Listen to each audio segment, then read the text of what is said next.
with that, I shall hand you over to Richie M. Richie, the floor is yours for around 30 minutes, sir.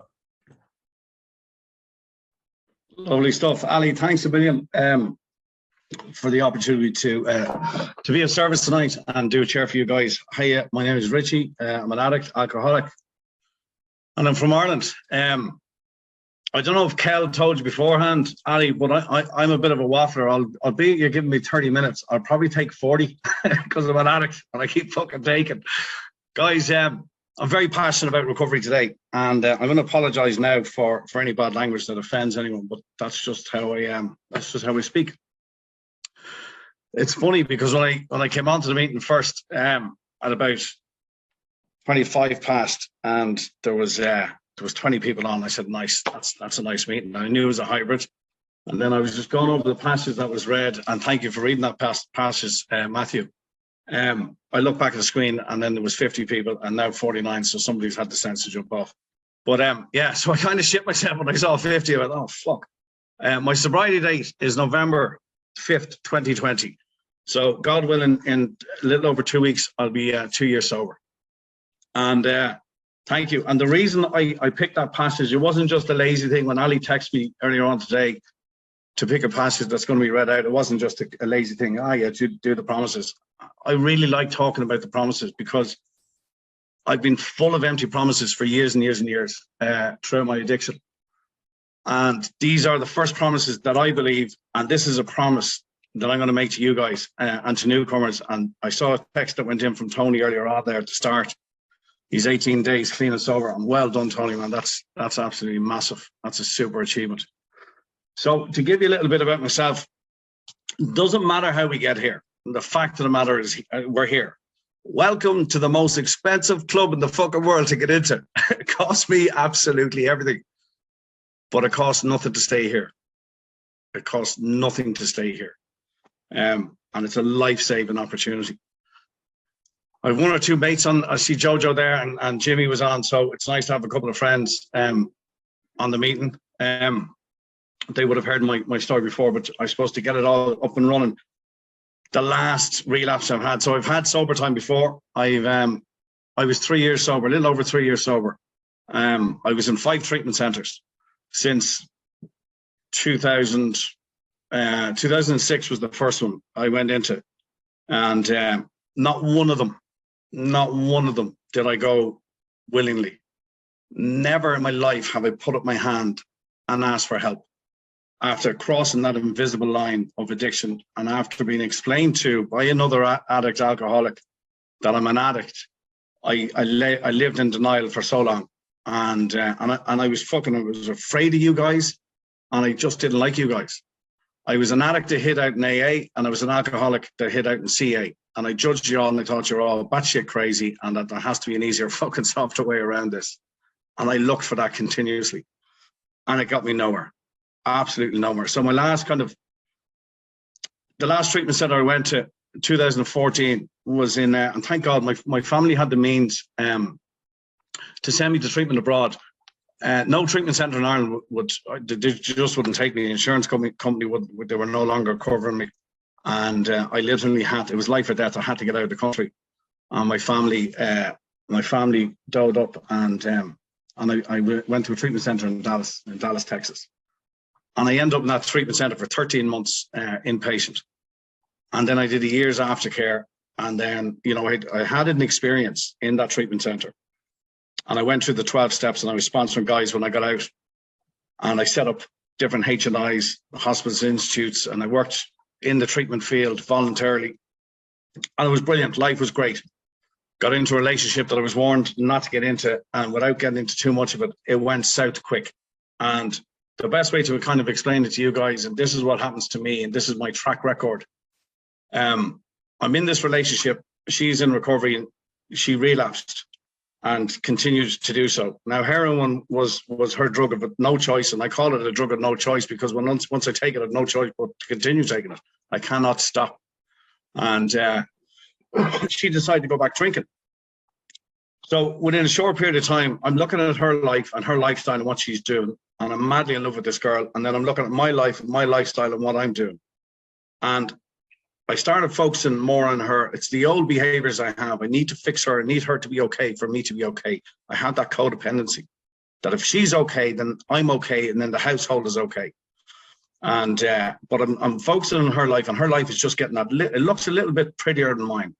Mine's starting to become a bit stalemate and a bit dormant. I'm going to the same meetings, talking to the same people, listening to the same stories. She's gone out partying, she's coming back with these mad stories. And the reason hers looked more attractive is because I started focusing on her, and I wasn't focusing on my own program. I started taking my foot off the gas, and ultimately, her disease progressed rapidly, as did mine. I ended up in a relapse then, and the more broken she got, the more broken I got. My best thinking was to ask her to marry me. If we get married, this is going to fix everything. And we got married, and it just continued to get worse. And that marriage lasted 6 months. And ultimately, what it looked like is I got arrested for, it was a domestic accusation was made, and I was arrested I was dragged out of my house in Dallas, and then I was locked up, and then I was bailed out, and then I was rearrested a month later because my visa was now revoked, and I was locked up by Homeland Security. And then I got out, I was bailed out again. They seized my passport, and they were going through the whole procedures of deporting me. And then I found out that she was having an affair, and just mad shit happened. And my father, who was in his 70s, had to come over, to fly over, sort out whatever paperwork, pay whatever fines, and for me to get my passport back. And I was deported. And I came home, and I stayed in that relapse pretty much for 3 years. And at the end, and this is the really scary thing about it, because I've had sobriety, certainly in the 3 years, being in the States or whatever, but I would have had pockets of it through different treatment centers here. And in the 3 years since I came back from the States, and that progressively got worse, like really, really, really bad. To give you an example, like I lived in this really nice apartment in Malahide in Dublin. And it got to the point where it was a 3-bed apartment. I lived on my own, and I hadn't been in any of the 3 rooms in a year. I lived and slept on a couch. And I was afraid to put my rubbish out. So the main bins for the complex were 100 yards outside my front door. I was afraid to open my front door and walk out and put my fucking bins out. So I used to just throw all the bins in the corner of the kitchen, close the door. That was horrendous. The smell, the whole lot, but I didn't give a shit. It looked like somebody emptied a skip into my living room, and that's where I lived. It was a fucking hovel.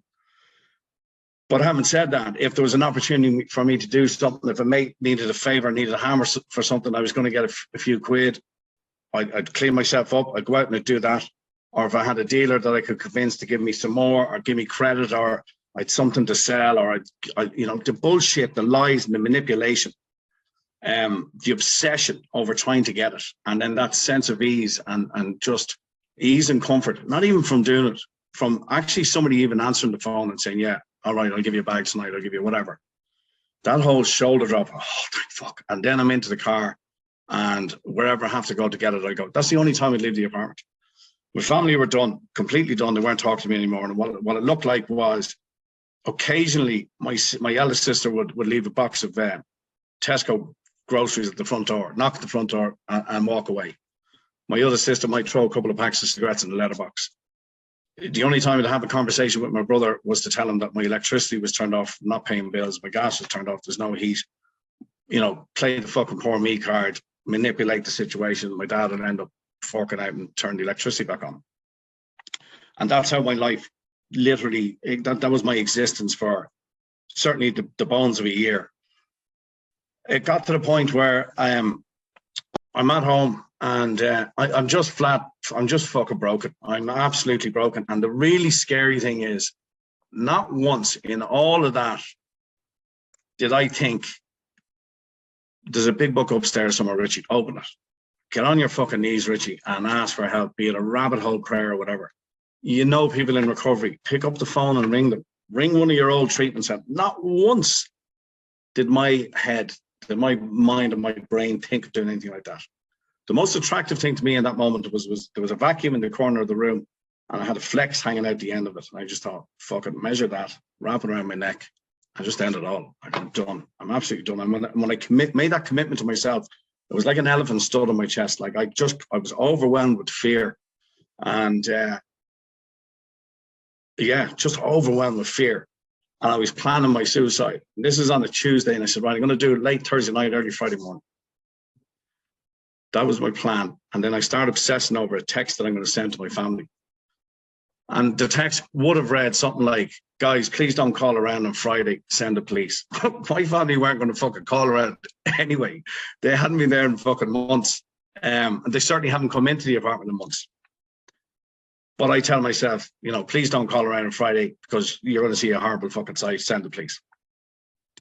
And in all that time of me planning how I'm going to do this and opening the hatch of the attic and then going back down and getting on to drug dealers going, you know, this is the last bag I'll ever ask you for. I promise you I'll have money this week. And all that manipulation and bullshit and lies. And I'm trying to convince them just to get that bag.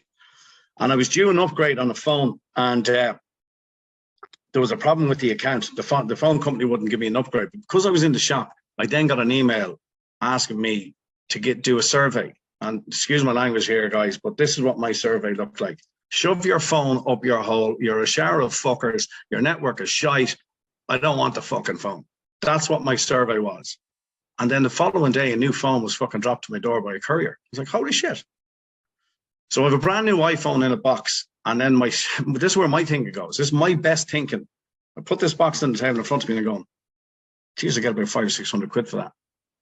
Maybe I won't kill myself on Thursday night. I'll do it on Saturday.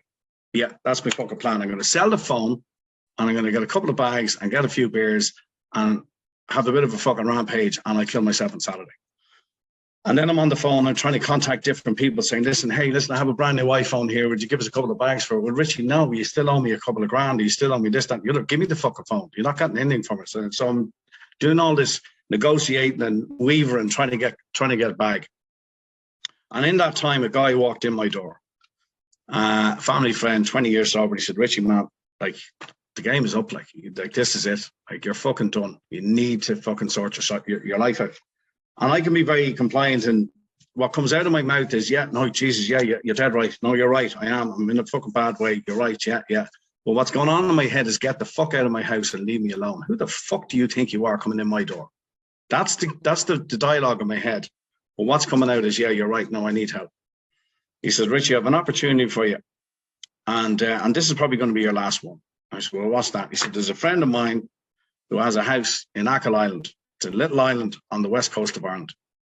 He's studying to be a psychotherapist and he's in recovery. And I've already spoken to him and he's willing to let you come down and stay with him. This is a lockdown.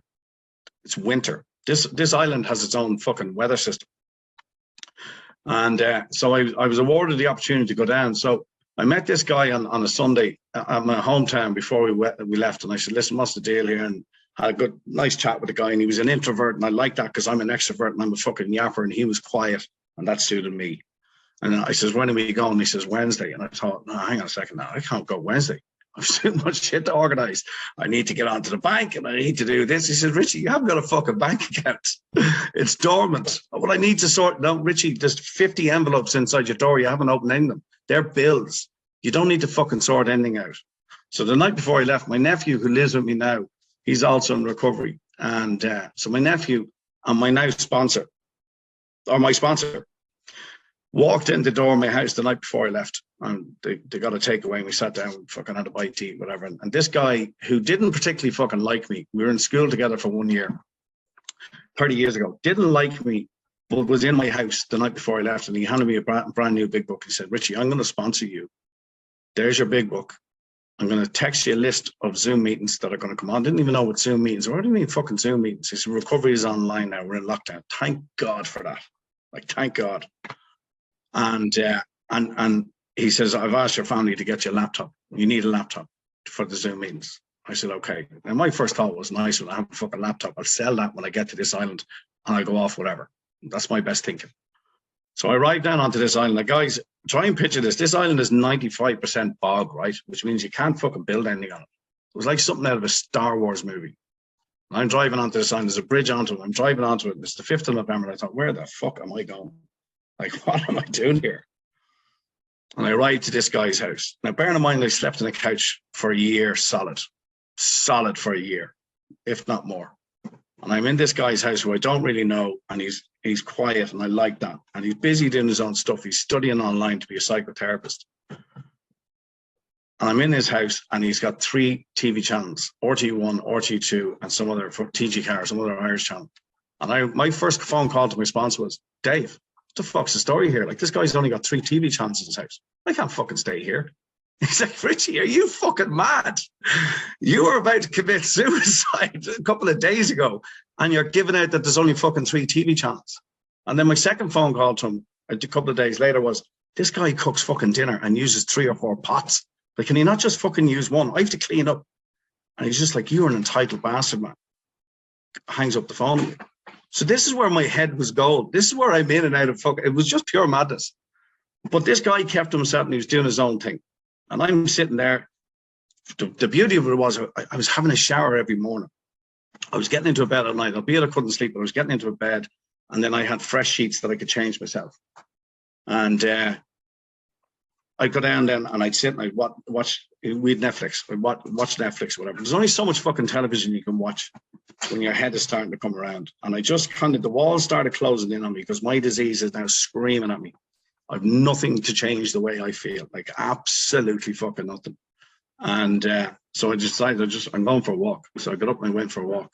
And as I said, this place is barren. This is where the miracle starts, guys, because fast forward a couple of weeks and like every day I get up and go for a walk. And I realized within a week and a half that I hadn't seen anything around me on my walks, that I walk with my head down because that's how ashamed I was. And that's where I was when I was in Dublin. And slowly but surely I started to lift my head. And I'm on the phone to my sponsor and he gave me links for meetings. And I'm on a 6:45 meeting in the morning to try and do meditation, just to try and quiet myself. Then I do a lunchtime meet, 1 o'clock meeting, bachelor walk meeting it's called, in Dublin. I do that on Zoom and I start connecting with people in recovery. But here's the real deal. What I established very quickly being on this island and being in this guy's house is that I feel safe. I'm actually feeling safe for the first time. Now I'm on Zoom and I'm looking at 50 faces at me and I feel safe because none of you guys can get to me. Zero. If I don't feel comfortable in a meeting, I can just log off that meeting or I can turn my camera off. That's what I used to do at the start. I was afraid to open my mouth. It literally, my disease would go, well, this is kind of like live Tinder, Richie. Look around the squares, pick out the good looking women. And there was good looking girls in the meeting. I wasn't going to open my fucking mouth because I'm going to make a fool of myself and you're all going to laugh. All this sort of madness was going on in my head. And then I got invited into this men's group and I started sharing a men's group and this energy started to build up. And I really mean this. There was an energy with center mass. The miracle started to unfold for me on this island. On one of my walks, I realized I need structure in my life. I need structure. I need to get a job. And then the guy I'm staying with says, Richie, you're on an island. It's winter. We're in fucking lockdown. What do you mean you're going to get a job? But I kept walking past these little building sites, holiday cottages. And I stood at the gate. On 5 different occasions, I stood at this gate. And I'm saying to myself, Richie, go in and ask for a job. Go in and ask for a job. And then that voice in my head's going, no, you useless piece of shit. Keep going. They'll fucking laugh at you. You can't work on a building site. And I'd walk away. And on the 5th occasion, 2 guys walked out as I stood there. And they asked me, was I okay? And I said, is the boss here? No, he's not here. Here's his number. I rang this guy. He said, look for a job. What can you do? He says, I can dig a hole and I can push a wheelbarrow. He said, well, I don't need anyone to do that. I said, I can drive machinery. And the reason I said that was because there was a machine in the fucking garden. She said, right, you can drive machinery. You start at 7:30 in the morning. Lovely. So I went down at 7:30 in the morning and he told me what to do.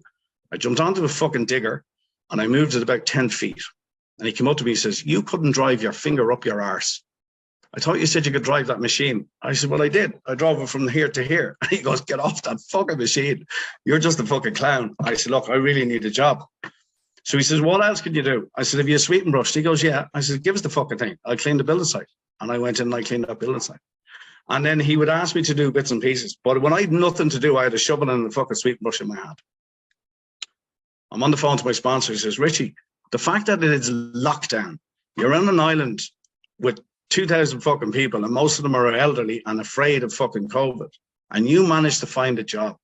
Is that your will or God's will? I said, well, I've been asking for this for the last fucking while, Dave. I think it's God's will. He said, it fucking is. And I'm doing these walks and I just had this unbelievable step 1 experience. And what I mean by that is I had completely surrendered to you guys, to my sponsor, to the fellowship, to the program. I started going through the big book. When we had the big book, he gave me a brand new one, right? And And I've been through all 12 steps, and I sponsor other guys now. And every time I go through them again, I get a new experience from it. But he gave me a brand new big book. He said, open the leaf, the front page of that, the front leaf. There's 2 blank pages. He said, I want you to write on the left-hand side, Richie Malloy. I have no problem with my anonymity, but Richie Malloy and your sobriety date, the 5th of November, 2020. And then on the right-hand page, I want you to write this. So I'm paying attention at the pen in my hand. He says, you write this, Richie. This is what I think. I said, this is what I think about recovery, And I lift my head. I'm waiting for him to give me the next line. I said, what's the next line, Dave? He goes, nothing, you fucking muppet. You know nothing of recovery, Richie. Nothing. Forget all the treatment centres you're in. Forget what you think you fucking learned over the years. Forget all the meetings you went. We are starting from scratch, pal. This is life or death. We are starting from the fucking get-go. And I was okay with that. I had to forget about everything that I thought I know. And we wrote out the set-aside prayer and all that sort of stuff. And my journey started through the 12 steps. And I swear to you guys, hand on my heart, there wasn't a week that went by that I would have considered whatever happened a coincidence, but it wasn't. There wasn't a week that went by where something unbelievably miraculous happened to me on this island. And I started to realize that I was going through this 12 steps. I'm going to finish up now shortly. As I was going through the 12 steps, when I lined up everything that happened to me, the stars aligned for me, right? Because I've been in and out of recovery since 2006. I would have gone to the same meeting, home group meeting. I never had a home group, but I would have gone to the closest one to the house, unless it was raining, unless it was too cold, unless I hadn't had my dinner. All these excuses not to go to a meeting. And all of a sudden, I'm placed in a position where I have no excuse not to open a laptop or switch on my phone and connect with people in recovery. Therefore, that allows me to be on 3 to 4 meetings a day. And the reason I was doing 3 or 4 meetings a day was not to become a fucking spiritual guru or be this poster child for recovery. It's because I was so lonely and so disconnected from you guys that this is the only way I can connect with other human beings. And I started to make friends, and a lot of them I physically met.